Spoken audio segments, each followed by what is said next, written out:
it's Betsy. Welcome back or welcome to my channel, depending on how long we've known each other. Today, I just want to highlight 5 Hoyas of my collection that have just been standing out to me. Like when I'm going around my apartment, I'm watering my Hoyas, I'm just taking care of them. I'm looking at which ones I might be able to put in my shop. These ones are just really catching my eye, you know? And I don't mean to play favorites or anything, but when you have like over 200 Hoyas, once in a while a Hoya puts out a leaf that's just like kind of spectacular. And so that one kind of like raises to the top of your favorites list of the moment, but it's like constantly fluctuating. You know what I mean? Like we're not playing favorites. It's just that sometimes a Hoya outperforms its siblings in some way, shape, or form, and I tend to, admire it a little longer than I tend to admire the other ones. But it's fleeting, you know? Do you have a favorite Hoya at this time? I mean, leave a comment down below if there's one it's just put out like a really beautiful leaf lately, or it started springing into action after maybe a long period of dormancy or something. I have quite a few Hoyas that are a little more dormant than I would like them to be, but let me know. But anyway, I better share mine, because that's the whole point, right? That's the whole point of this video. I haven't done that in like a couple of years. I'm gonna start with this Hoya Cianjur. It's a beautiful little hanging Hoya. It is not a lacunosa. I did not include any lacunosa in today's list because the last video that I made was my entire lacunosa collection. If you want to see some of my favorite lacunosa, you can go back and watch that video. So today I decided to cool my jets on the lacunosa situation. I was just gonna say, you might maybe mistake this for a lacunosa at first glance, but it is most definitely not, okay? Do not insult my lacunosa collection. No offense. I don't want to offend anybody here, okay? I just don't want to offend anybody. It has these long, thin, like they're small, like lacunosa leaves, but they're long and thin, and they feel very textured because they are slightly pubescent. So you don't get like a fuzzy feel when you touch the leaves, but it does have like, it feels like a lot of texture. It's not like Thomsoni, but they are slightly pubescent, and they have this gorgeous splash. It's a really nice, rich, deep green color as well, as far as greens go, and I do see a lot of green in my apartment. And each leaf has a ton of splash, so each leaf is unique and different, and that is something that I really like about Hoyas a lot. It's not like lipstick plant, you know what I mean? Lipstick plants, they look like fake plants. They look like something that you bought at IKEA as a piece of decor, because every single leaf, no offense, again, I don't want to offend anybody. If you like lipstick plants, good for you. That's awesome. That's fantastic. I don't have one anymore because they just bloom all the time and they make an absolute mess. And I just don't find them very interesting personally, because every single leaf seems to look the same. They really give me the impression that it's like a fake plastic plant hanging in the corner. The blooms of this one are revolute, like lacunosa, but they resemble more, because they're not very pubescent, they resemble more like Sigillatis blooms or Hoya memoria blooms, and mine hasn't bloomed yet. So I can't really say anything about the scent of the flowers or anything like that. So one of these days, right? One of these days you're gonna give me some pretty flowers and we're both gonna be so happy and satisfied and content. If you can hear sound in the background, it is my cat using the litter box, which is like, it's just a Betsy Begonia trope. If you have been watching my channel since I launched it in 2018, then you know. If you know, you know. Every time Worm hears the little beep, hello, my name is Worm, and I'm often a little bit backed up because I like to hold it in until my mom is recording videos like once a month. So you might generally think that I'm a little chubby, but actually I'm just full of poop. As soon as I hear that recording button, the sweet, sweet song of that recording button go out, I'm just running to the litter box and you're my special little pooper. Cianjur, by the way, is a regency in West Java, Indonesia, with a tropical rainforest climate, obviously. And it's about 30 kilometers from Mount Padang, which is the largest megalithic site in Southeast Asia. Isn't that interesting? I thought you might find that interesting. So that's it. That's all for Hoya Cianjur. Really, really cute little Hoya. You can buy it cutting in my shop. Next on my list is this beautiful Hoya pubicalyx with lots of splash. That's the name that I bought it under. I got it from somebody on Tradera, the Swedish. It's like Swedish Le Bon Coin. That's French. It's like Swedish, not Craigslist. It's a place where you can buy. What is it like? What do I? eBay? No. Yeah. It's like Swedish eBay. And I bought it under the name Hoya pubicalyx, lots of splash. I've also seen similar Hoyas sold as pink splash, and that's because, as you can see, when it is exposed to really high light, the splash turns from white to pink. I do have some leaves here that are not so exposed to the highlight, and the splash is just white.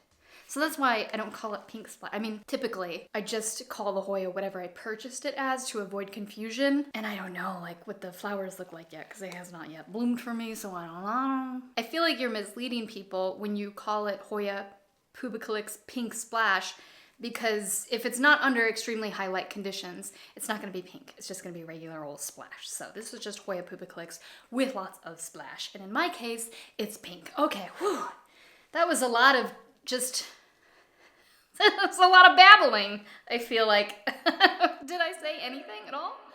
I really like Hoya pubicalyx because it grows like a weed, and so it is therefore a pretty cheap Hoya. You can get cuttings of Hoya pubicalyx for very cheap, except for the new one that's like Hoya pubicalyx silver ghost or whatever, because like every silver Hoya is now like silver ghost or ghosty silver, or I just ask that we expand our vocabulary a little bit, like call it Hoya pubicalyx phantom.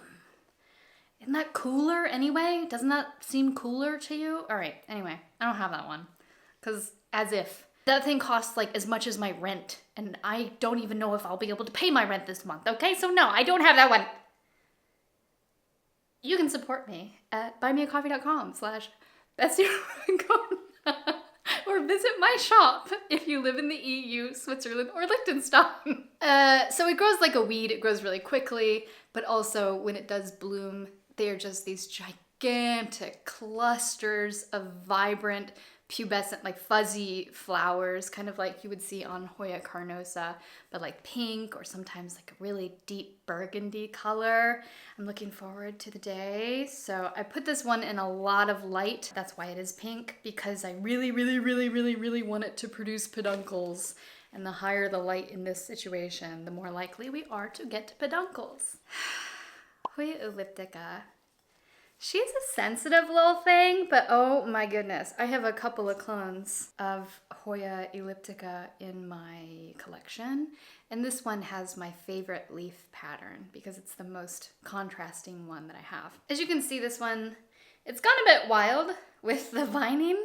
I keep it in my red stick cabinet under my mother lights. Sometimes that just happens with Hoyas. They will vine and vine. I see a lot of people in Facebook groups and on Reddit asking if there's something wrong with their Hoya because it's vining. But if the tips aren't dead, the tips are alive. The tips are probably gonna die because I have fiddled with this one so much in the past 10 minutes.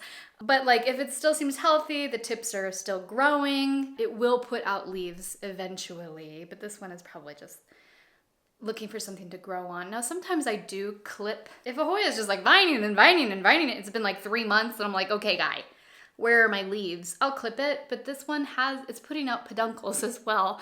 So I'm not gonna clip these vines. I'm gonna wait, I'm gonna be patient. The leaves of Hoya elliptica, they look like little tortoise shells to me. They look like little turtles, you know what I mean? Like you could just kind of imagine one of these like sprouting a little head like Cecil the turtle and then like walking off slowly because he's a tortoise. I keep mixing up turtle and tortoise. I know the difference. It's not really important considering today's topic. I'll admit it's more of a dull green, like a hunter green color, but it's the veins being almost white and creating this gorgeous pattern and contrast on each leaf that makes it just fabulous Hoya. It's so beautiful. I love it so much. The blooms are white and very big, and from my memory, they smell very nice. I had Hoya elliptica. I bloomed it. I was so thrilled. I was so excited. Took pictures and everything. Tried to cross-pollinate it. And then I immediately killed that Hoya because it's a sensitive Hoya. It is easy. I would say this does not fall under like top 10 easiest Hoyas to care for. It's not that it like takes a turn for the worse all of a sudden or anything, but like it doesn't ship well. I've ordered it a few times and the cuttings often die in the mail, like the leaves fall off the stem in the mail. So I would say it's more of a sensitive Hoya, and like I've accidentally killed it, and I don't accidentally kill a lot of Hoyas. So yeah. Hoya elliptica, number 3 on my list today. Stunning Hoya. This is a unique Hoya that not a lot of people have. It's rather new in circulation. And it's one that I don't know. I think it takes a special kind of Hoya obsessed person maybe to be into it. Because a lot of people are like really into, I have cat fur on my face from holding my cat, sorry. A lot of people are, you know, we like big leaves, we like Hoya cultivar elephant. I don't know why we're calling it Hoya cultivar elephant, not just Hoya elephant. It's AH027. Hoya elephant. I don't know why sometimes people decide to put CV dot in a Hoya name instead of the apostrophes, but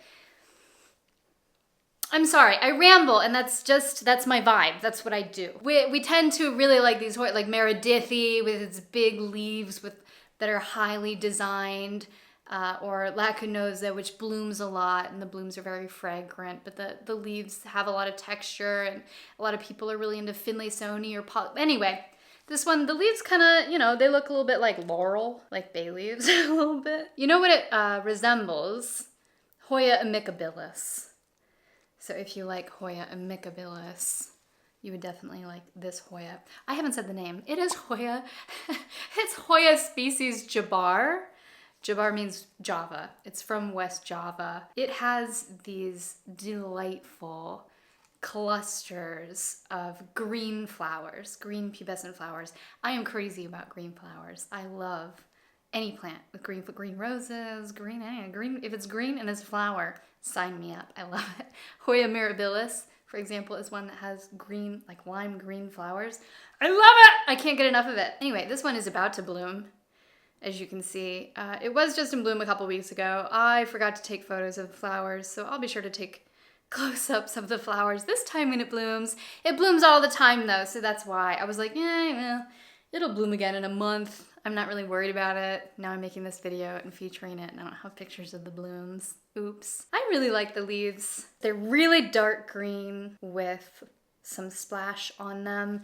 It grows like a shrub, so it doesn't vine, and it doesn't, as you can see, it doesn't hang like a Lacunosa or a Hoya memoria or Cianjur wood. It grows like Hoya lobi or Hoya polynura, or I don't know, what's another one? Pandorata, for example. So it just like sticks straight out. Normally, I'm not a big fan of the Hoyas that stick straight out because they request a lot of space, which I don't have because I have a lot of plants, but I don't mind. I'm gonna let him stay. I don't mind at all. That's all I really know about this one. I don't know a lot. I just know that it's called species Jabar. It's from West Java, and it makes pretty flowers. And it's one of my favorites of the moment. It's one of my Hoya highlights. Are you ready for the last one? Let's move on to the last one. This is my Hoya clemensiorum. This Hoya is really my pride and joy. Look at this leaf. Look at this leaf. Look how big this leaf is. Is it Kaylee Ellen who does the head size test? Yeah, I think she does. Well, now you know.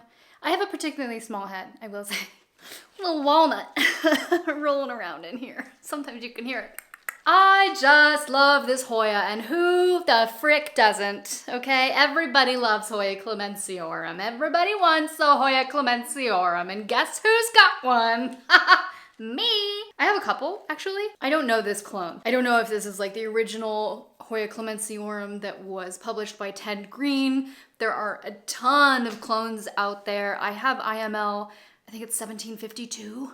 Oh, let me look at my notes. I'm right. Hoya clemensiorum IML 1752 has thinner and longer, like much longer leaves. And the day that Hoya clemensiorum IML 1752 decides to grow as profusely as this Hoya clemensiorum, then maybe I will give it the opportunity to show its leaves on camera in a video like my top 5 favorite Hoyas of the moment. But until then, it can sit in its corner of the Red Stick cabinet and think about its future and how it has behaved up to this point. Okay? What else can I say about Hoya clemensiorum? First of all, please stop describing this Hoya as prehistoric, okay? Do you know what plants look prehistoric? Cycads, ferns, a couple of pines. Ginkgo biloba is a plant that looks prehistoric. This, I don't know what your dinosaur skin, crocodile, leather, I don't know, but it doesn't look prehistoric, so stop saying it, okay? Sets me off. Makes me crazy when I see that. Thank you. I didn't want to turn this into a lecture, okay? But I'm right, and a lot of people are wrong, so. Anyway, you know what? It almost bloomed, and then it didn't. Isn't that a great story? I was very disappointed. It has a peduncle. It finally got a peduncle. And it started to fill out. It has blooms like Finlaysoni, as far as I'm aware. But we didn't make it. Ooh, you will see, like I said, there are a ton of clones. This one does not sun stress because I put this sucker in very high light. It was in full sun all summer on my patio last year. You'll see someone selling a clone of Hoya clemensiorum under the name Hoya clemensiorum red. And that is not a particular subspecies or anything like that. It's just a clone that is susceptible to sun stress. What is happening with my throat right now? It's just a clone that is susceptible to sun stress, but that means that you have to put it in very high light in order to cause that red blushing on the leaves. Like it occurs in a lot of Hoyas, like Hoya obscura, Hoya sunrise, Hoya tequila sunrise. I can't think of any other Hoyas not called sunrise right now. But if you buy that Hoya and you spend extra money on it specifically because they're charging more money for it, because they're calling it Hoya clemensiorum red and they're pretending that it has red leaves, and then you put it in normal light, it's gonna be green. So don't spend a lot of money on anything that's called like Hoya species, like Hoya clemensiorum red, if you don't have the ability to put it under like really high artificial lights or in direct sun, because it's just gonna revert to green. It's not gonna be sun stressed and it won't be red. Does that make sense? I hope that makes sense. I hope that, I don't know. Do you know that? Did you know that? Am I helping? So yeah, those are my 5. I'm gonna put this down actually, because I'm so terrified of damaging this Hoya, and it's very, very heavy. Ah, there you go. Those are my top 5 favorite Hoyas of the moment, not permanently, okay? We're talking fleetingly. Those are my current 5 favorites. It might change tomorrow, and then I'll have to make another video, okay? Probably, I don't have time though. Like I have a full-time job, and I run a shop, and then I do this. So I'm not gonna make that video tomorrow, but I might make that video next month. Or, hey, what about my 5 ugliest Hoyas? Because I have some very strong opinions about a handful of Hoyas. You can ask Miro about that, because I do not hold back, because he really likes those Hoyas. We have differences. We have our personal preferences, and they differ greatly when it comes to a handful of Hoyas that look like, you know, piles of coat hangers in a corner. Let me know. What do you want to see? You tell me what video you want to see, and I will do my best to deliver. It will not be an entire collection tour. I don't have time. Okay? Give me a different suggestion. I don't have time. You can support me financially, not emotionally. Okay? That's not your job. I have a therapist for that. But if you go to buymeacoffee.com/BetsyBegonia, you can buy me a coffee. Keep me alert and chipper the way that we like me to be. And you can also, if you're in the EU or in Switzerland or Liechtenstein, you can shop in my Hoya shop, hoyamygosh.com. If you're in America, I'm sorry, browsing only. A lot of people keep asking me, am I gonna ship to the US? The answer is no. In the original plan, yes. Now, no. It's too costly and it's not worth the risk. So I'm not gonna do that. Now you know. Okay, thanks for staying. Thanks for sticking around. This is no longer a denouement, you know? This is supposed to be a closing argument, and it no longer is. I'm just rambling on and on. Feel free to subscribe. I think I'll probably make some more videos. So,